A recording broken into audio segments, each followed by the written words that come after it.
नमस्कार, मैं आपके साथ अंजना और आप देख रहे हैं ग्लोबल इंडिया टाइम्स न्यूज। आइए सही चीज को सही लोगों तक साझा करें। पाक को दिए हथियार क्यों हो गए फुस? PL-15E का जिक्र होते ही घबरा गए चीनी डिफेंस प्रवक्ता। भारत का नाम आते ही साथ ली चुप्पी। ऑपरेशन सिंदूर के बाद पाकिस्तान ने भारत पर ड्रोन्स और मिसाइल के जरिए हमला करने की कोशिश की थी। इस हमले में पाकिस्तान ने चीन से खरीदे गए हथियारों का इस्तेमाल किया।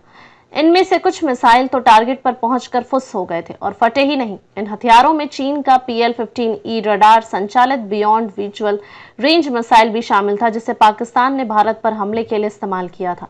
लेकिन यह मिसाइल भी फटा नहीं। फिलहाल यह मिसाइल भारतीय सेना के हवाले है, लेकिन चीन को यह बात हजम नहीं हो रही है। उसका कथित तौर पर सुपर ब्रांड का मिसाइल नाकाम रहा। इसे लेकर जब चीन की सेना से सवाल पूछे गए तो उनके पास जवाब देने के लिए कुछ नहीं था।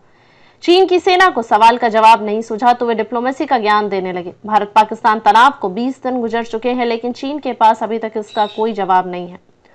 PL-15E को चीन अपना सबसे एडवांस्ड रॉकेट बताता है और जब चीनी रक्षा मंत्रालय के प्रवक्ता सीनियर कर्नल झांग जियाओगांग से पत्रकारों ने इस रॉकेट से जुड़ा सवाल किया तो उन्होंने सिर्फ इतना कहा, आपने जिस मिसाइल का उल्लेख किया है वह एक निर्यात किए जाने वाला हथियार है और इसे कई बार देश विदेश में रक्षा प्रदर्शनियों में प्रदर्शित किया जा चुका है।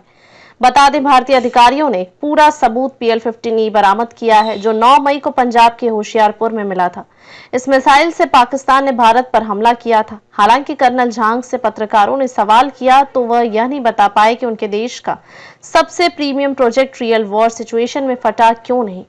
चीन PL-15E की एक उन्नत लंबी दूरी की हवा से हवा में मार करने वाला मिसाइल बताता है। इसे चीन के 607 इंस्टीट्यूट ने विकसित किया है और इसे China aerospace science and industry corporation CASIC बनाती है।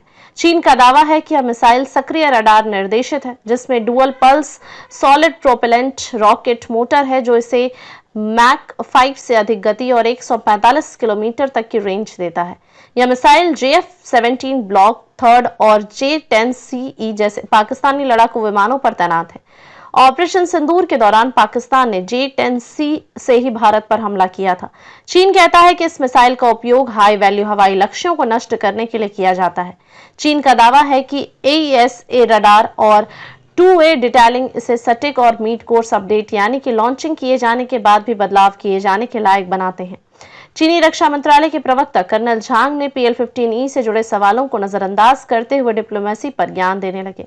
उन्होंने कहा कि भारत और पाकिस्तान ऐसे पड़ोसी हैं जिन्हें अलग नहीं किया जा सकता है। हम आशा करते हैं कि दोनों पक्ष शांत और संयमित बने रहेंगे और स्थिति को और अधिक जटिल बनाने वाली कार्रवाई से बचेंगे।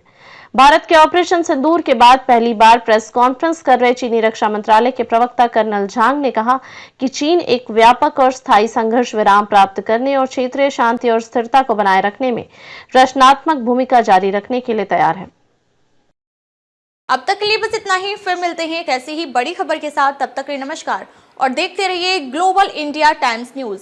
अगर आपको वीडियो पसंद आया हो तो लाइक करें व शेयर करें। ऐसे लेटेस्ट अपडेट पाने के लिए बेल आइकन प्रेस करना ना भूलें। अगर आप हमें फेसबुक या फिर इंस्टा के माध्यम से देख रहे हैं तो हमारे पेज को फॉलो जरूर करें। धन्यवाद।